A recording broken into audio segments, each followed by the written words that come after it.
Sud Radio, les vraies voix qui font bouger la France. Bonsoir à tous, bienvenue dans Bismart sur Sud Radio. Je vous propose de parler petit déjeuner et plus précisément céréales du petit déjeuner puisque je reçois ce soir le directeur général de Nestlé Céréales France et Benelux.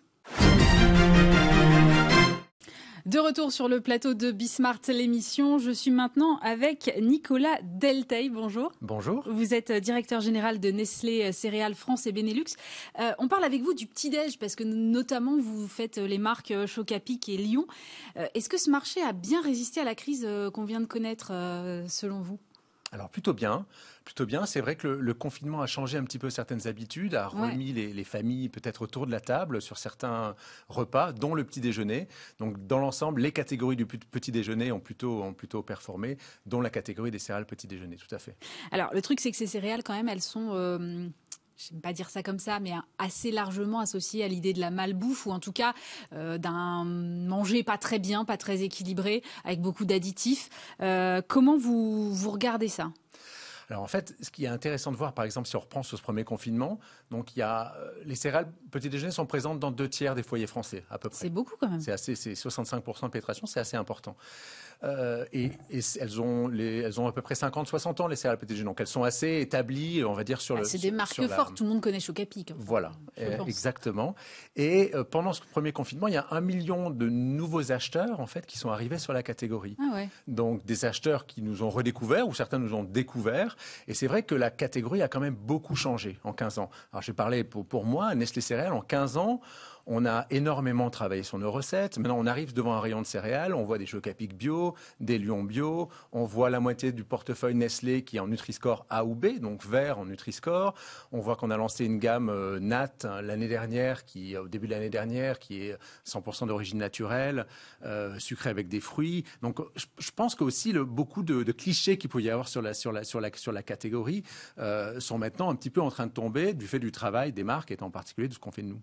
Ce que vous êtes en train de me dire, c'est qu'en fait, vous avez rénové vos recettes pour qu'il y ait justement moins d'additifs, moins de choses qui sont moins bonnes pour la santé. Oui, plutôt que les additifs, c'est plutôt le sucre. Surtout le sucre qui était stigmatisé. Une marque comme Choc-à-Pic, par exemple, entre 2005 et 2020, c'est moins 41% de sucre, moins 50% de sel, et le fait d'avoir remplacé les céréales par des céréales complètes, en fait, donc avec le son et le germe, on a augmenté les fibres de 130%. Donc c'est vrai que c'est assez énorme. On a fait ça par petits pas pour habituer nos consommateurs aussi à manger moins sucré. C'est assez important et ça fait partie de notre rôle aussi sociétal en tant qu'entreprise. Donc on l'a fait par petits bouts et on arrive à des résultats maintenant des Nutri-Score verts qui sont assez gratifiants pour la catégorie et pour nous. C'est l'effet Yuka ? Alors l'effet Yuka, bien sûr, Yuka, l'avantage de Yuka, la note Yuka se base sur le Nutri-Score à 60% et ensuite ça valorise le bio et puis ça dévalorise plutôt tout ce qui est additif. Donc Yuka a fait du bien parce que beaucoup de gens ont téléchargé. Je crois qu'il y a plus de 10 millions de personnes qui ont l'application Yuka, dont moi. Et donc c'est assez intéressant. Et évidemment que ça va nos équipes de recherche et développement, quand on leur dit voilà, on veut rénover cette recette, on veut continuer à réduire par exemple le sucre, eh ben on va regarder Yuka, on va regarder le Nutri-Score. Est-ce qu'on arrive à améliorer aussi par rapport à des algorithmes comme ça qui sont différents. Nous, on a choisi Nutri-Score sur nos packaging parce que c'est Santé publique France, donc c'est quelque chose de gouvernemental par rapport à un algorithme privé comme Yuka ou Init que vous receviez il y a quelques semaines. Ouais, alors comment vous faites pour rénover une recette? Moi, ça m'intéresse parce que je me dis, si on met moins de sucre, moins de sel, comment est-ce qu'on arrive à avoir la même chose en termes de goût? Comment est-ce que les matières s'agglomèrent entre elles aussi? J'imagine qu'il y a beaucoup de R&D. Enfin, on n'imagine pas forcément comme ça. Il y a aussi, j'imagine, des problématiques de sourcing, de produits qui ne sont pas les mêmes.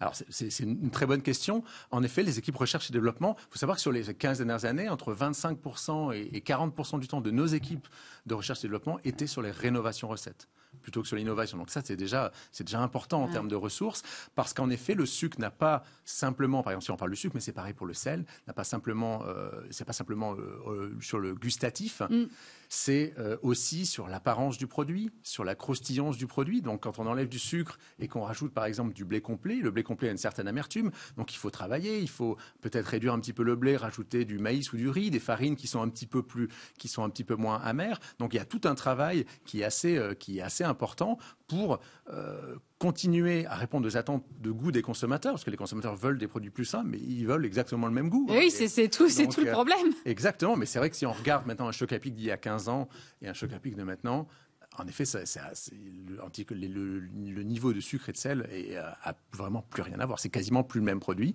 On a gardé ce goût chocolaté, bien sûr, et cette céréale croustillante, mais ça a bien changé. Mais j'imagine que c'est un travail de dingue, vous disiez en matière de recherche et développement, de trouver les bons ajustements. D'abord, j'imagine que c'est des ressources financières. Et je me demandais si vous faisiez ça, quand vous changez une recette, vous la faites partout pareil dans le monde entier? Et la France est dans ces cas-là un peu le pilote Ça dépend. En fait, on a différents sites de production. En France, on a la chance d'avoir 2 sites de production. Donc, c'est aussi c'est le plus gros marché Choc à Pic dans le monde. Mais il faut savoir, j'ai eu la chance de travailler au Chili juste avant, et au Chili, c'est aussi un très gros marché Choc à Pic. Donc la marque Choc à Pic est présente dans différents endroits du monde. Les recettes sont un petit peu différentes suivant les matières premières du continent. Par exemple, le continent sud-américain étant plus maïs, il va y avoir une base maïs plus grande, alors ici en Europe de l'Ouest, on est plutôt blé, donc une base blé plus grande. Et pour revenir à votre question du début, oui, c'est beaucoup de recherche et aussi beaucoup de tests avec les consommateurs pour voir est-ce qu'on est allé trop loin, est-ce qu'on est allé trop vite, est-ce qu'on doit ralentir un petit peu et tout ça. Et sachant que c'est vraiment un vrai travail d'amélioration continue et sur lequel on ne s'arrête pas. C'est-à-dire que là, on se parle aujourd'hui, janvier 2021. J'espère que dans 12 mois, on aura continué à avoir plus de Nutri-Score B, des meilleures notes Yuka, etc. Donc vous allez continuer à travailler ensemble. C'est quoi votre objectif? C'est d'avoir 100% de Nutri-Score A dans un horizon défini? Je dirais que actuellement, on a à peu près un petit peu moins de 50% de notre portefeuille qui est A ou B, donc vert Nutri-Score, et le reste qui est C. C'est de passer les C en B, les B en A, et on va travailler dans ce sens-là, oui. Alors, l'autre sujet, vous l'avez évoqué vite fait comme ça, mais c'est le bio évidemment. Et j'ai lu que vous travaillez au développement d'une filière française de blé bio pour couvrir à l'horizon 2025 100% de vos besoins. Comment est-ce que vous travaillez avec les agriculteurs français sur ces sujets-là?